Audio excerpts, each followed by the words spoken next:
Hello everyone, and welcome to my General Hospital official channel.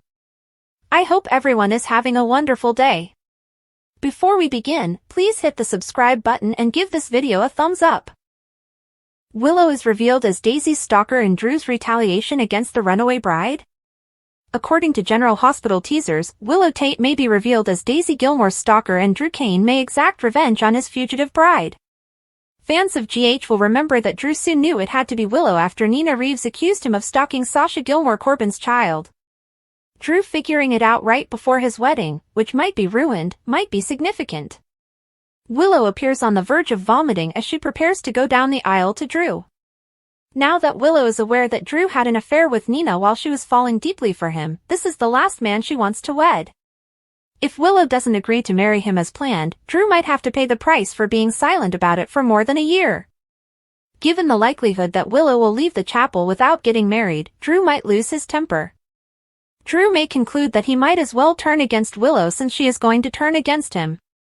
Drew might undermine Willow's attempts just as she believes she might be able to work out a deal with Michael Corinthos and see her children once more. Any chance Willow has to reclaim Wiley and Amelia Corinthos could be ruined if Drew reveals Willow as Daisy's stalker. Michael will undoubtedly react strongly if he hears any fresh information about this Willow baby stalker. Drew won't have concrete evidence that Willow is to blame, of course, but Michael won't have any trouble believing it. Willow's agitated, remorseful response may provide Michael all the information he requires. Willow playing with Sasha's head and making them both believe Daisy was in danger could cause Michael to blow up. Michael might make another audacious statement about Willow never seeing her kids again as a result of this, and he might insist that this time he means it. If he blows Willow's life up even more, Drew might gloat. It's simple to picture Drew making fun of Willow for her heartbreak and claiming that she ought to have married him as they had intended. According to General Hospital spoilers, Willow won't get away with stalking Daisy indefinitely, so watch to see if Drew comes forward to expose her. General Hospital spoilers, can Mom see the kids? Michael responds to Willow's request for visitation following a failed Drew wedding. According to General Hospital spoilers, if Willow Tate's marriage to Drew Cain doesn't work out, Michael Corinthos might have to deal with her visitation request. Let's discuss this difficult scenario because Michael could have to decide whether to let this desperate mother to see the children. Fans of GH are aware that Michael has previously threatened Willow with Drew. Michael believed he had no choice but to keep Willow apart from the kids as well because she disregarded advice to eliminate Drew out of her life. But if Willow ultimately chooses to shut Drew out of her life, things might be different. Since Willow and Drew are not yet legally married, Willow still has the opportunity. Willow's life is rocked now that she is aware of Drew and Nina Reeves hooking up behind her back. Despite her wedding entrance, Willow no longer has the same look at Drew and doesn't appear to be convinced that she wants to get married. In the aftermath, Willow might make an emotional plea to Michael if she withdraws from the wedding and breaks up with Drew. Willow can bring out that she severed all relations with Drew because that was what Michael had always desired. Will that be sufficient to persuade Michael to allow Willow to see Amelia and Wiley Corinthos? Willow could be hesitant to request shared custody once more. Until some trust can be restored, Willow might be remorseful and simply ask to be visited. Willow can confess that she allowed Michael to deceive her and agree that he was correct about Drew being a sleazeball. Michael might be open to some visits from Amelia and Wiley if Willow expresses regret and reassures him that she is done with Drew. According to GH teasers, Willow's request may lead to Michael having to make a significant decision during the week of July 28th to August 1st. Naturally, Michael might be concerned that Willow will succumb to Drew's charms once more. Given how unstable Willow has been and how long she has been under Drew's control, it is dangerous to open this visiting door. Michael will have a lot to think about because safeguarding the kids is his top concern. It should be noted that Michael is still unaware that Willow is following Daisy Gilmore and driving her and Sasha Gilmore Corbin out of town. Given that he has determined Willow's guilt, Drew may have some leverage because that revelation may completely upend everything if it is made public. In any event, General Hospital spoilers indicate that Michael will have to make a difficult choice after learning about Willow's most recent developments, so be sure to keep an eye out for what lies ahead. General Hospital spoilers, the real story is revealed, Marco isn't Sidwell's son? According to General Hospital spoilers, a startling rumor that is gaining hold among GH viewers is that Marco Rios might not be Jen Sidwell's biological son, leading to a great deal of conjecture regarding his real origins. Fans question whether Marco was adopted or if he is Sonny Corinthos' long-lost child, given his harsh interactions with both Natalia and Sidwell and his grief over his mother Natalia Ramirez's suicide during the Charlie's Pub fire on June 30th. Could Marco's tense family relationships be a sign of a more sinister secret, perhaps connected to Sonny's first wife, Lily Corinthos, who died in a car accident in 1996? Is Marco her secret child, and will this revelation permanently alter Sonny's life and business? Marco's origins are called into question. Sidwell's vicious battle with Sonny over the piers, which intensified with Charlie's fire, and Marco's tense connections with Natalia, which are characterized by her erratic conduct, point to a gap that goes beyond family turmoil. Fans speculate that Marco may have been born to Sonny under a different name, Natalia, years ago, or perhaps adopted. A more outrageous theory suggests that Lily was pregnant when she was allegedly killed in her father's manufactured explosion intended for Sonny. Could Marco be that son if Lily lived and gave up her child? If that's the case, does he not know his origins? We doubt that anyone is now anticipating or suspecting this. Was there a hidden child in Sonny's past? No one is surprised if Marco is Sonny's son. It may account for his conflicts with Sidwell and Natalia's instability, particularly if she reared him despite not being his original mother. A secret child is conceivable given Sonny's tragic and loving past with Lily, particularly if she staged her death to get away from her father. Marco's bravery in rescuing Christina Corinthos Davis from the fire may be a reflection of Sonny's devotion, suggesting a relationship. Will Marco's true ancestry cause a conflict or bring him closer to Sonny if the truth is revealed? A reality that might alter everything. Marco's possible connection to Sonny might disrupt Port Charles's underbelly, affecting his business operations, their families, and most certainly Christina's relationship with Allison Blaze Rogers. Sidwell's retaliation may intensify if he finds out he is not Marco's father. We keep waiting for the child to reappear, maybe even with ties to Lily, alive and well somewhere. Curious, lifelong, and ardent GH fans have known this was a possibility for years. Will Marco's identity as not being Sidwell's son, possibly connected to Lily and Sonny, create a new coalition or cause anarchy that splits families apart? The town was rocked by the prospect of their getting back together. The deceit in Nixon Falls, the conflict with Carly, the broken connections with Michael and Willow, none of it had been forgotten. However, time had gone by. And people change with time. It changes viewpoints, but it doesn't always heal. Those had been difficult years for Nina. She wasn't the same woman who discovered Sonny in Nixon Falls, bewildered and injured, and kept his identity a secret. In that version of herself, she yearned for stability, love, and the dream of a life that had never truly been hers. She knew better now. With Willow, she had attempted to mend the damage. After witnessing her daughter's agony and eventual recovery, she had sadly realized that control-based love could never last. She didn't have romantic delusions when she looked at Sonny. The eyes were clear. With hope, perhaps. Meanwhile, Sonny had started to distance himself from the life that had hitherto characterized him. He was worn out by the violence, the mob, and the continual threat that hung over his family. Not feeble. Not damaged. Just finished fighting never-ending wars. He saw the price he had paid for that world. Jason. Carly. Michael's confidence. He had no desire for atonement. But tranquility was what he sought. And perhaps it was worth investigating if Nina, in spite of everything, could be involved in that. Naturally, their kids were a different matter. Willow remained wary of Nina, if not hostile. Their emotional wound had never completely healed, but she was nevertheless grateful for the bone marrow transplant. She had put too much effort into establishing boundaries, and she wasn't prepared to have them destroyed over a single pleasant exchange between her mother and Sonny. Even less forgiving was Michael. He had been attempting to keep Sonny at bay for the better part of a year. Not with malice, but with irritation. He found it impossible to reconcile Sonny's actions with the father he respected, particularly when those actions caused harm to the people Michael cared about the most. It would be a slap in the face to have a renewed relationship with Nina. Sonny was aware of that. However, the heart doesn't request consent. All it does is beat. However, nothing occurred in a single day. Nina and Sunny took their time getting into bed. They made no declarations of love. They didn't even begin going out together. But there was a shift in their spirit. They continued to converse. Chuckled a little. Stood in busy spaces a bit too near. It was subtly done. However, it is indisputable. Carly took note. She did, of course. At first, she remained silent. I simply watched. No one knew Sunny as well as she did.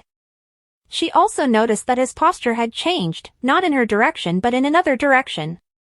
Something wasn't quite right. Something is in blossom. She recognized him when she saw him speaking to Nina with a gentleness that had been absent for months. Their relationship wasn't over. The community prepared itself. Others applauded the prospect, claiming that if Sunny and Nina could get beyond the debris, perhaps others could as well.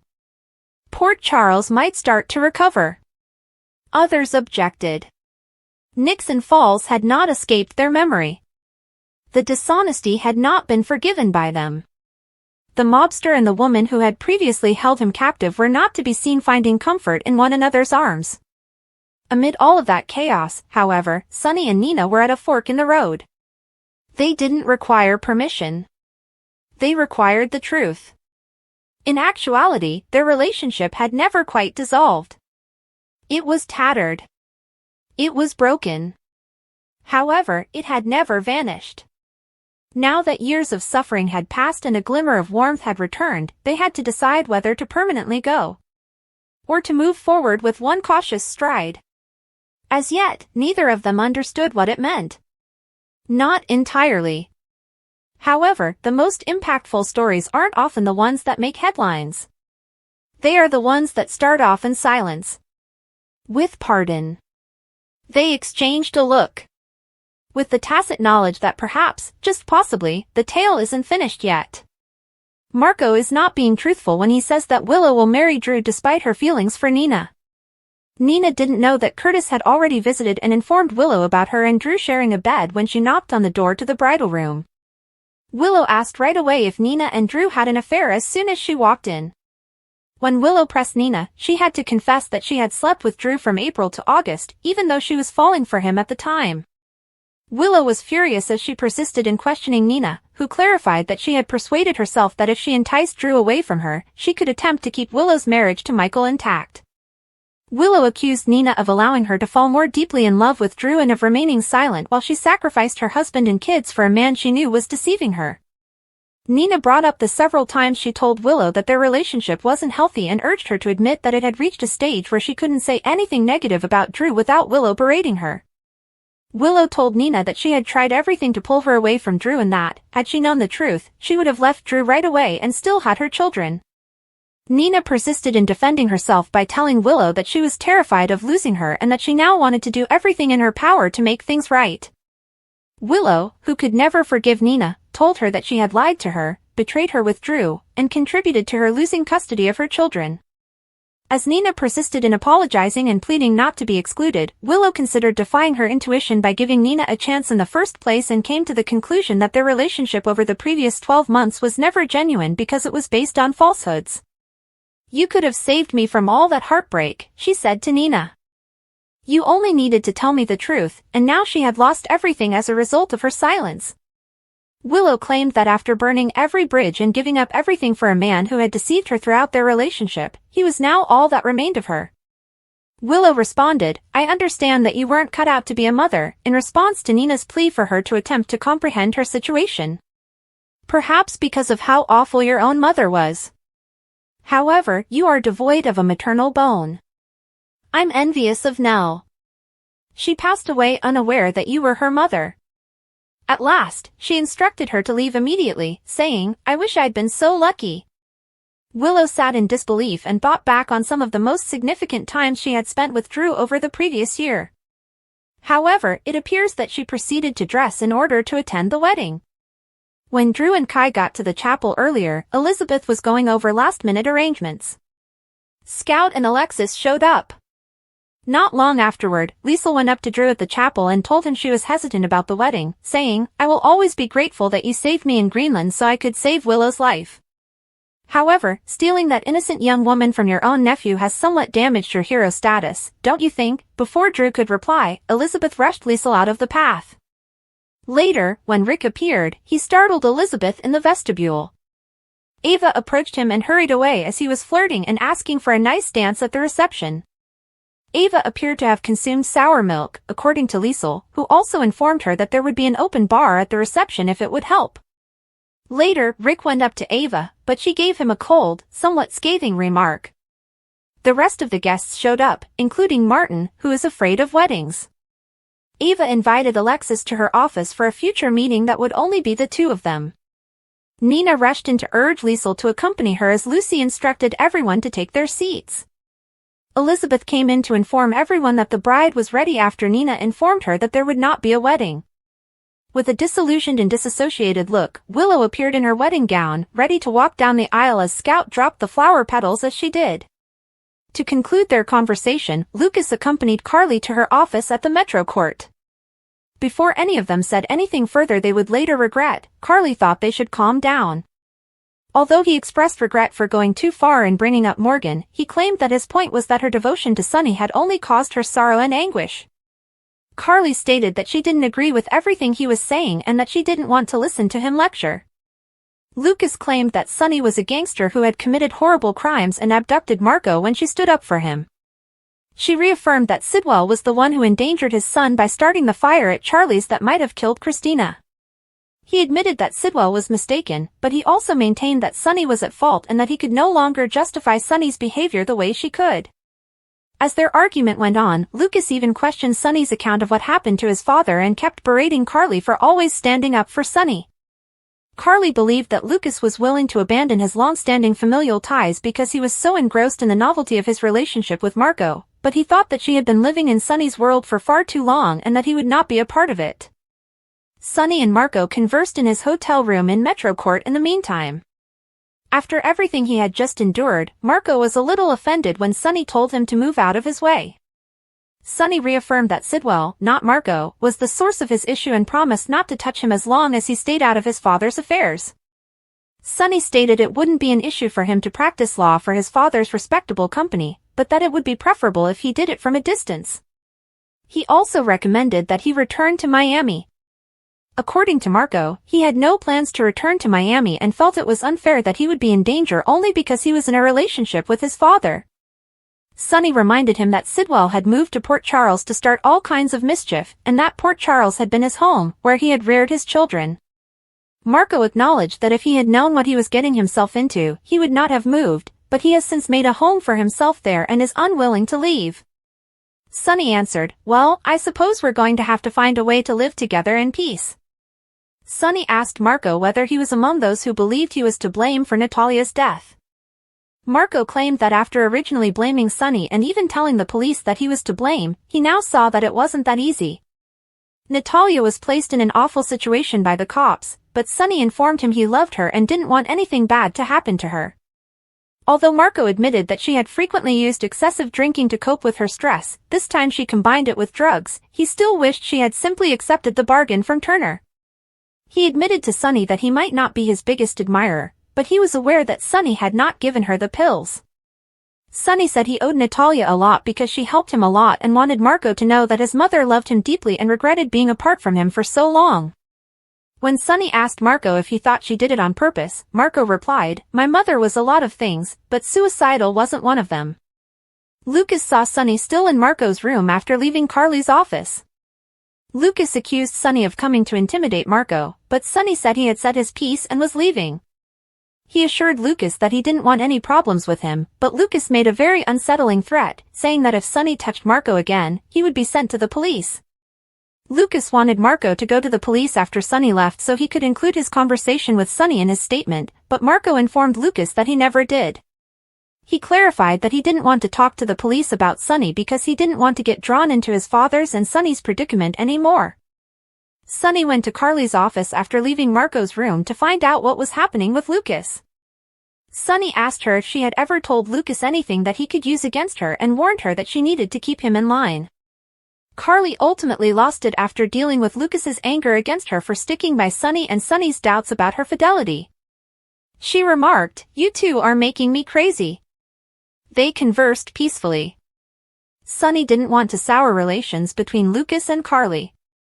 Lucas returned to give her the key to her home and inform her that he was leaving as she was expressing her confidence that everything will settle down and be all right. Lucy went to see Sidwell in Windermere prior to the wedding. She asked him if he wanted to go to the event with her as she was getting ready to preside. Refusing her invitation, Sidwell explained that he was severing his relationship with Congressman Kane in order to protect his son. Lucy kept falling for Sidwell's facade of being a good man and trusted him when he claimed to want to live in harmony with Sunny. Lucas was unaware that Marco had gone to see his father outside the hotel. He informed Sidwell that he wanted to help do whatever it needed to get Sunny Corinthos to leave since he no longer wanted to be involved. Cody and Christina met in the Metro Court pool. He informed her that following his cunning actions at the art exhibit, Rick and Ava were in a less stable position even if he was taking a day break from their Ava seduction mission. When Michael came, Christina met him and Cody went to sit next to Molly, who was reading a book on a chaise. Molly was wrapped like a mummy to protect herself from the sun and read War and Peace, but after a little flirting and conversation with Cody, she started to loosen up. Cody instructed her to apply sunscreen to his back while she was applying it to his. While discussing Willow with Michael at a table by the window, Christina had a glimpse of Molly and Cody's adorable and flirtatious appearance. In order to speak with Molly, Christina asked Michael to go divert Cody. Christina reminded Molly that Cody had a history of attempting to woo wealthy, attractive women and warned her against giving away that she was interested in him. "There's nothing worse than getting close to someone and then discovering they have an agenda," she informed Molly without irony. There was no possibility that Cody was luring Christina for her money, Molly reassured her.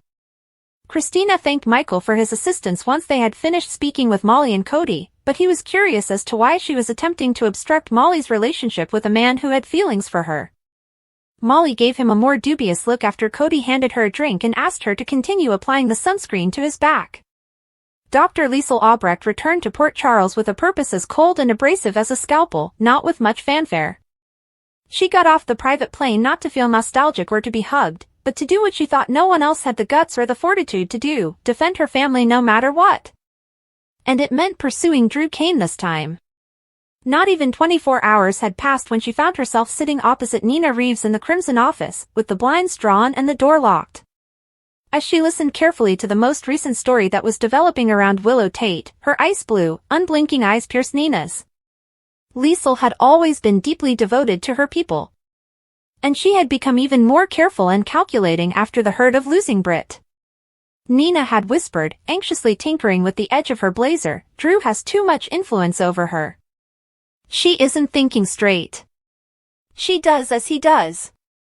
It seems as though he has changed the guidelines for her life." Liesl remained silent for a while. But she had a stony face. Then she just said, "I'll take care of it." Liesl was no longer taken lightly in Port Charles. Those times were over. Dark acts plagued her past, some were unforgivable, while others were carried out in the name of family. She was always strategic, though. A step ahead at all times. She also carried through on her promises with frightful accuracy. Drew Kane, a man with connections, influence, and a charm that concealed his more cunning tendencies, was the target this time. Liesl saw through it all. Not yet, she didn't hate him. She didn't trust him, though. Worse, she thought Willow had been manipulated by him in ways she was unaware of. Liesl started digging. She began where most detectives wouldn't, with people, not with formal trails or public data.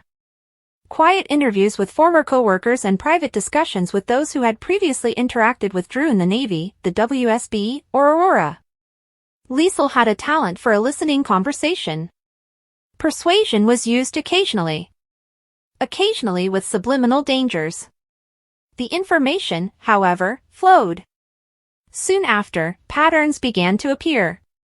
Not necessarily unlawful patterns. But there are moral uncertainties. Examples of how Drew utilized his power to suppress, reroute, or coerce people to achieve his goals. There have been reports of him using personal secrets to close commercial transactions, coercing board members into resigning, or emotionally coercing others into complying. None of it was damning on its own. When combined, they created a picture. And when it came to making connections, Liesl was an artist. Personal entanglements, rather than commercial activities, yielded her favorite discoveries. Drew seems to have a tendency to portray himself as the savior, the kind hero who came to clean up the mess left by others. But Liesl saw something else beyond that facade. Command. Influence that is calculated. And she was certain he had done that to Willow. Next, Liesl took action, directly, not covertly. As Drew read his messages at the hospital, she stepped out of the shadows by the elevator to intercept him. When he saw her, his courteous smile wavered. "Doctor with caution," he said, "Albrecht. I heard you were back." She didn't say hello in response. "We must speak." The two of them met in a private medical conference room that was empty. Liesl wasted no time. With a sharp, clipped German accent, she stated bluntly, "You will break up with Willow. Indefinitely. In public." Before the wedding, Drew chuckled to himself, initially perplexed and then irritated. "Pardon me," Liesl lowered her voice and leaned forward a little. "You're not suitable for her. You have twisted her pain, drawn her into your world, and cut her off from anyone who could disagree with you. That's absurd." "No," Liesl said. "It's a tactic. And you're really skilled at it. Even as I get ready to take it apart, I respect your skill." Drew's eyes narrowed. "Are you trying to harm me?" "No, Mr. Kane. Before I expose the entire extent of your wrongdoing, I'm giving you the opportunity to leave." Drew declined. He did, of course. Liesl anticipated it as well. However, she had already advanced to the next stage of her strategy once the ultimatum was delivered. High hopes and sunshine greeted the wedding day as it arrived in Port Charles. Though a certain hesitancy lurked beneath her smiles, a subtle strain that few could discern but Liesl could. Willow looked wonderful. As guests gathered at the Quartermain estate, she watched from a distance. No one invited her. It was all right. She didn't show up to rejoice. She arrived to step in. Drew went outside to catch his breath just before the ceremony. Or perhaps to get rid of the nerves. It made no difference. The important thing was that Liesl had been waiting and he was alone. Dressed in black, she approached him gently from the side route beside the hedge labyrinth, seeming more like an executioner in disguise than a mourner. Drew pivoted and parted his lips to say something. He was never given the opportunity. With haste, Liesl took a tiny syringe out of her purse. After a quick blow to the neck, Drew stumbled and his eyes widened in surprise. "What the?" He passed out. Remarkably strong for her size, Liesl caught his fall and pulled him down behind the hedges out of sight. The car was waiting for her immediately. 5 minutes later, Drew Kane was gone. The guests at the wedding started whispering inside the mansion. Confused, Willow stood close to the altar. 10 minutes. 20. Half an hour. He failed to appear. The officiant made a weird shuffling motion. Michael attempted to call. Carly walked along the corridor. Olivia made an effort to soothe the visitors. With her dress feeling suddenly too tight and her breath seizing with dread rather than fury, Willow's hands trembled as she gazed out the window. Drew wasn't like that. He would not desert her. Not until there had been an incident. Some thought he had changed his mind. Others thought there was foul play. However, nobody thought that Drew had been taken, not even Willow. Liesl Albrecht. He awoke to a dark room with concrete walls and no windows, just a chair across from him and a flickering lamp. He had his wrists shackled. He was angry, disoriented, and sleepy. Sitting quietly close by, Liesl drank tea from a thermos. "You realize now that I wasn't bluffing?" she inquired. Drew attempted to shout. It was stopped by the joke. After a moment, she added, I don't want to hurt you. However, I'll hold you here until you consent to leave Willow. Permanently. In public. Sincerely. Drew scowled. She got up and turned off the lamp, saying, but first, you'll need time to reflect. What transpired over the next few days would never be discussed in a civilized setting. Liesl didn't act cruelly for the sake of being cruel. However, she was a psychological warfare expert. Drew found himself in the dark, in solitude, and then in a sea of sound. Never enough food to make you feel comfortable, but enough to keep you alive. She related tales to him about Peter August and other men who misjudged her determination. This was mercy, not punishment, she reminded him. I'm glad it's me, she remarked one evening. Willow broke in the meanwhile. Anyone else, and you would be bleeding by now. She didn't get any sleep. She looked around. She yelled at the officers. Not a trace. Nothing. She retreated from Michael as well, despite his attempts to keep her grounded. Carly started her own research. They brought Sam in. All he could hack into, Spinelli did. No Drew yet. Until all of a sudden he returned. Drew returned to Port Charles 4 days after the cancelled wedding. Shaken, pale, and confused, he entered the hospital. He said he had been drugged and taken, but he was unsure of who had done it. He declined to elaborate. However, he retreated when Willow hurried to embrace him and informed her it was finished. She was unable to comprehend. He gave no explanation. He said, I'm not who you think I am. He left her crying and said, and I can't do this anymore. And knowing her job was done, Liesl smiled contentedly as she watched from a distance. What she did was never proven by anyone. Nobody ever ventured to ask. Drew never mentioned those times. Despite her heartbreak, Willow started to live again, albeit with a strange new clarity rather than Drew's shadow hanging over her shoulder. She had saved her niece, Liesl thought. And it was justification enough for her. Because love wasn't about sentimentality to Liesl Albrecht. It has to do with safety. And no matter what, she would always defend the people she cared about.